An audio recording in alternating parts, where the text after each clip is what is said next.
I'm rolling. We're up. Okay, first I want to say, close the door, please. First I want to say, close the door, please. Thank you. Congratulations on this. Thank you. This must be almost surreal for you. It is kind of surreal. I'm in that little dreamy, dizzy, here she comes, Miss America kind of phase. And I suppose later today or tonight, it'll hit me and I'll go, oh, how bizarre. Well, the awesome part about it is that not only can you in 10 years come down to Sunset Boulevard and see your hands in cement, but you're in such great company. Yeah. And how does that make you feel to be in that kind of company? Well, there's a sense of not disappearing now. There's a sense of leaving an impression, leaving something, and to be, don't think that I'm not going to come back and see where they put and who they put me next to. Don't think that I'm going to go, oh my God. The company, the idols, the inspirations that those artists have been to me, and to be there with them is surreal and is such an honor. I can only imagine. Now, I know your first instrument was the guitar, correct? Mm-hmm. Do you still have that first instrument? No, I came from a lower middle class family, and I got my first guitar, and then I would trade that guitar in for my next guitar, and I would trade that one. So I do not have any of the guitars that I had.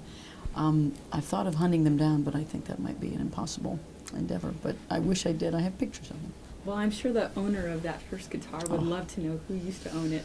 No, little Stella by Harmony, little tiny little thing. Are you ever surprised at the success that you've achieved to this point?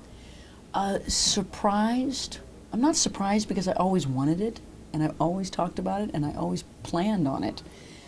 I am honored, and I am pleased, and I enjoy it, and I make sure that I enjoy it. I make sure that I, stay here today and go, isn't this crazy and this wild, and take it in as such, and not ever take it for granted or be jaded about it. This is the cool stuff. This is the stuff that the dreams are made of. Now, when you're going to start a new project, how do you approach a new project, like a new album? What's the beginning process? Well, it starts with the writing, so it's very important to clear the mind's palette and start forming what it is that I'm feeling and what I want to say and where I'm at and what are the things that are inspiring me now, and just sort of be in this nebulous feeling stage, and then just go from there and see where it goes. So it's more of a feeling than an outward something that you're seeing that's inspiring you? It's inspiration. The first thing has to be inspiration. I can plan on a lot of things. I can say, I'm going to write this album about dogs. And if I don't get that inspiration, that's not going to happen. It might all of a sudden be, no, honey, it's cats, I don't know. But now, how do you... I've had too many interviews. You definitely have your own sound. How did you develop your own style?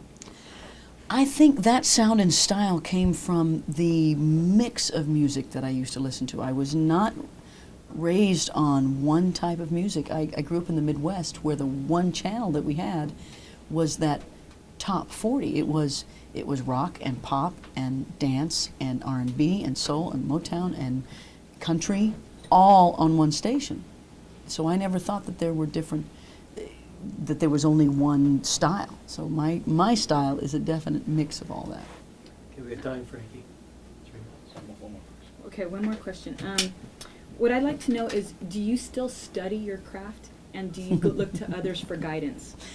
I am ashamed to admit I do not practice anymore. I know I could be a better guitar player than I am, but I figure, I've done okay. I'm going to go make lunch instead. So I study it in that I listen as much as I can and try to stay knowledgeable about the music and where it's going and what is inspiring now. Okay, one last question. Okay. Who, I know you've played with some amazing people in the past. Who would you like to collaborate with that you haven't yet? I think about that all the time, and I like how those things happen very naturally. Like I recently did a thing for the Olympics with Neil Diamond, And I'd never, I mean, if you'd asked me, I would have never said Neil Diamond to you, but he was a huge influence on me. My father loved him. We listened to his music. And so when that offer came, it was like, oh, yeah. I mean, I think sometimes I hear people on the radio. Every time I hear Steven Tyler, I'm like, oh, I got to sing with that guy. I so have to sing with him. I was listening to the radio and I heard Joe Cocker and went, wait a minute, I need to sing with Joe Cocker. So it happens all the time, and you have dreams of it, but the instances that they really happen, and they happen naturally, that's the best. Great. Well, thank you so much, and congratulations again Thank for you your very honor, much. and you very much deserve I it. appreciate that. Thank you. Okay. All right.